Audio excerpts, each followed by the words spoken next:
بسم اللہ الرحمن الرحیم۔ السلام علیکم ورحمۃ اللہ وبرکاتہ۔ مملکت اسلامیہ کے دارالحکومت دمشق میں ایک پرسکون رات میں ہر طرف سناٹا طاری تھا۔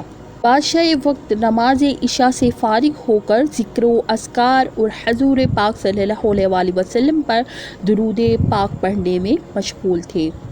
بعد میں بستر پر آئے تو نیند نے آ لیا۔ تہجد کے وقت حسب معمول آنکھ کھل گئی، نماز تہجد ادا کی اور پھر سو گئی۔ چند ہی لمحے گزرے تھے کہ بادشاہ اچانک گھبرا کر اٹھ بیٹھے۔ چہرے پہ اضطراب کی کیفیت نمایاں تھی، بڑی بڑی سیاہ آنکھیں آنسوؤں سے تر تھیں۔ استغفار پڑھنے کے بعد کہنے لگے، میرے جیتے جی کوئی ستائے یہ ہو نہیں سکتا۔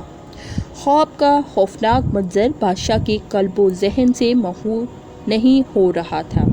انہوں نے خواب میں دیکھا کہ نبی اکرم صلی اللہ علیہ وسلم اس کے سامنے جلوہ افروز ہیں اور آپ صلی اللہ علیہ وسلم دو افراد کی طرف اشارہ فرما کر کہہ رہے ہیں، یہ دو آدمی مجھے ستا رہے ہیں، ان کے شر کا خاتمہ کر دو۔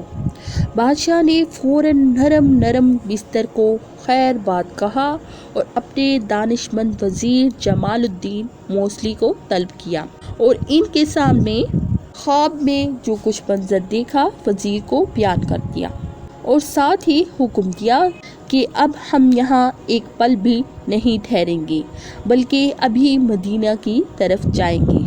مدینہ جانے کی تیاری کی جائے۔ بادشاہ اپنے وزیر اور 20 آدمیوں کو ساتھ لے کر مدینہ کی طرف روانہ ہو گیا۔ بادشاہ کو کسی پل چین نہیں آ رہا تھا کہ ساتھی ہی نہیں بلکہ شہر دمشق کے رہنے والے بھی حیران تھے کہ اچانک سفر کی کیا وجہ ہو سکتی ہے، لیکن کسی کو علم نہیں تھا۔ یہ 557 ہجری 1162 کا ذکر ہے۔ اس زمانے میں عمومی طور پر دمشق سے مدینے کا فاصلہ 20 سے 25 دنوں میں طے ہوتا تھا، لیکن بادشاہ نے تمام راستہ میں اپنے ساتھیوں کو کہیں آرام کرنے نہ دیا۔ بادشاہ نے یہی فاصلہ 16 دنوں میں طے کر لیا۔ مدینہ منورہ میں داخل ہونے سے قبل بادشاہ نے غسل کیا اور شہر میں داخل ہونے کے بعد شہر کے تمام دروازے بند کروا دیے۔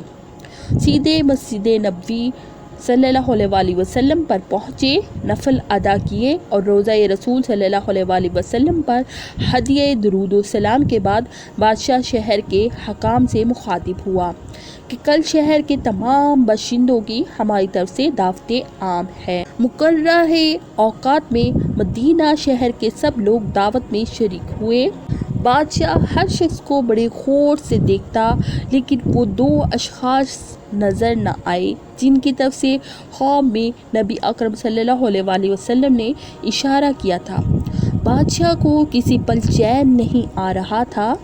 بادشاہ نے حکام شہر سے استفسار کیا کہ کیا سب لوگ دعوت میں آئے ہیں؟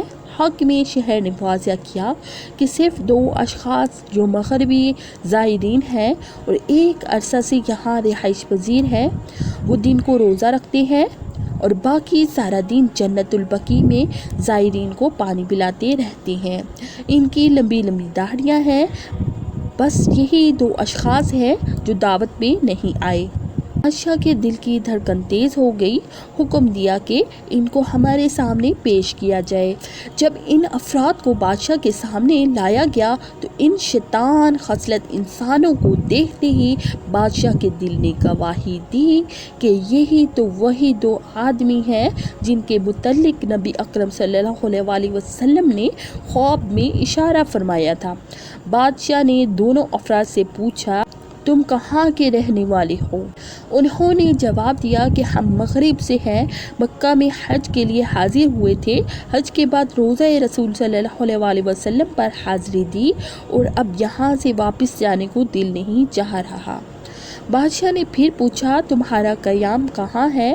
انہوں نے جواب دیا کہ حجر نبوی صلی اللہ علیہ وسلم کے قریب ہی ایک کرائے کے مکان میں رہ رہے ہیں۔ فرمائے نروائے سلطنت ان دونوں اشخاص کو اپنے ماتحتوں کے پاس چھوڑا اور ان کے بتائے ہوئے پتہ پر اس مکان میں چلا گیا۔